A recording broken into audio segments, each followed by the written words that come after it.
Good morning, Steve. How are you doing today? Hi, Arrow. I'm doing good.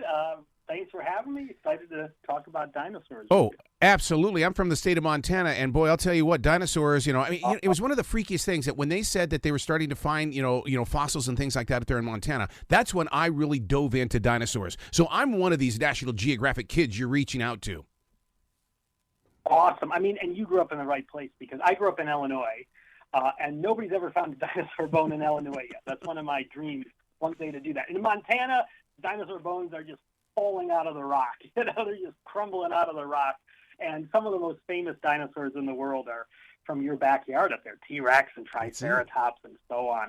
And the new National Geographic Dinosaur Atlas here that we're talking about, this new book, we try to, convey mostly to kids, but also it is a coffee table book as well.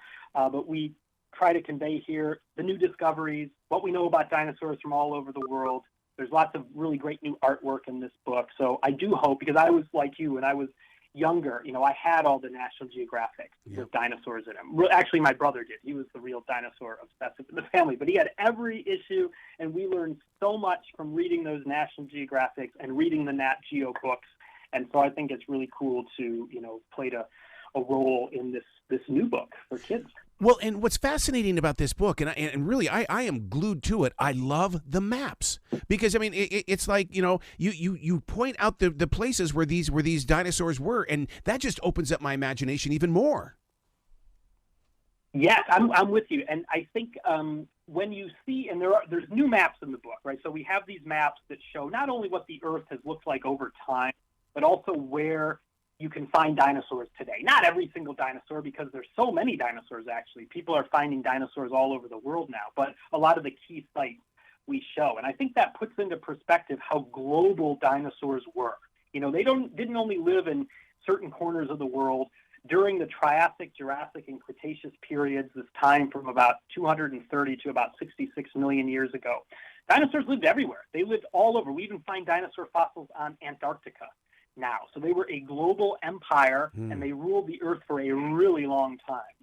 One of the things that I'm a bird person, birds are just they are my totem, and so to read about the avian dinosaurs with feathers and stuff like that, that's a feather that I would cherish. Yes, one of the awesome things we have learned as paleontologists is that dinosaurs technically are not extinct. They are still with us in the form of birds. And so I know that seems weird, but birds evolved from other dinosaurs. They are part of the dinosaur family tree. And birds, you can kind of think of birds like we think of bats.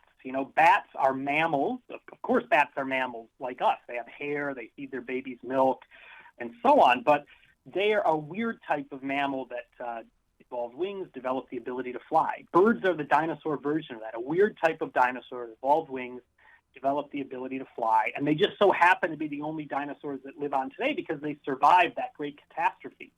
Well, then that proves how much I love dinosaurs because, I have 3 doves and a blue-crowned conure in the other room.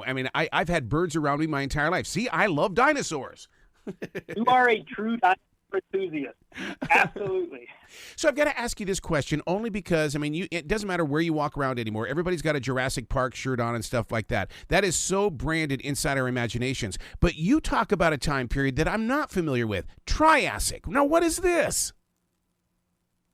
The Triassic was the start of the reign of dinosaurs. So there were these 3 intervals of time dinosaurs lived in: the Triassic, Jurassic, and Cretaceous. Now, the Jurassic is surely the most famous because of a certain movie franchise, which I love, by the way, and I work on the franchise. I was the paleontology consultant for the Jurassic World Dominion film this summer, which was a whole lot of fun. So I love doing these things, working with films, writing books.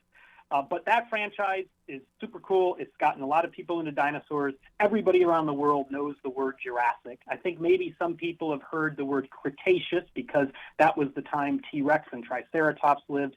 But the Triassic is that first interval of dinosaurs that isn't talked about so much. But it's really interesting, really important, because this was the origin story of dinosaurs. They arose about 230 million years ago. This was the time of the supercontinent, Pangea. All the world's land was globbed together as this one giant landmass.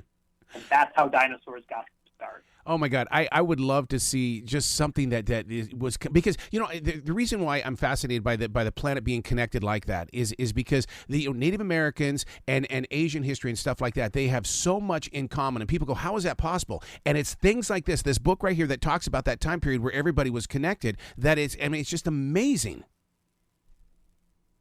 Yes, that's it. The Earth is very old. 4.5 billion years is how old the Earth is. And the Earth has changed tremendously over time. But it's all connected. We are part of the world today, and we're the product of lots of changes and lots of ancestors that have lived over time. And so we are connected to the dinosaurs. If the dinosaurs never went extinct, mammals would not have had their opportunity to replace the dinosaurs. And then we wouldn't have had an opportunity to develop. So that's one of the things I like to try to convey as a paleontologist, is that we study the past because really we are part of the same story. And if we want to understand ourselves, our deep origins and deep history, we need to look to fossils. So what goes through your imagination and your heart when you come up to a fossil or a dinosaur that has not been identified yet? I mean, you've been a part of putting an identity on things the rest of us don't know about. It is a magical thing to have an opportunity to name a new dinosaur. If we find something new, or something we think is new, and we can verify that, we can determine that really this dinosaur we have is different from any other dinosaur that's ever been found before because of its size, because of features of its skeleton. Maybe it has an extra horn on its head or an extra bone in the neck or whatever. If we can determine it's distinct, that means we can name it. And it's really kind of like naming a child. You have this blank slate, you can decide what you want to call it, and it's just a whole lot of fun to have those opportunities. Well, this book is a whole lot of fun, and it's written all over it. On the inside, it says, "Dear future reader." So I envision children and adults 50 years from now still picking up this book and reading what you are bringing to us in this present form. I hope so. And I just, for full disclosure, my role in this book was pretty small. I made sure that the facts were correct. I made sure that the scientific evidence was all there. But what really makes this book sing is the graphics, the artwork, it's those maps you talk about, it's these new artistic renderings of dinosaurs. This is what we think dinosaurs really looked like. This is cutting edge.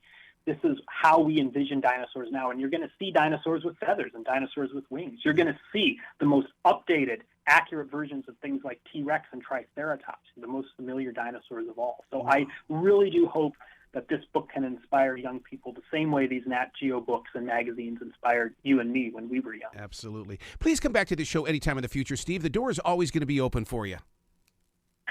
Well, thank you. I love talking dinosaurs, love talking fossils, I love talking books, and I do have books for adults, by the way. There's one called The Rise and Fall of the Dinosaurs, and I have a new one about mammal evolution called The Rise and Reign of the Mammals. I'm not here to talk about those, but just for any adults that are listening that think, hey, this is cool, but maybe a kid's book isn't for me, I do have other books, and I'd be very happy to come on another time and talk about those. But for now, this Nat Geo book is really awesome.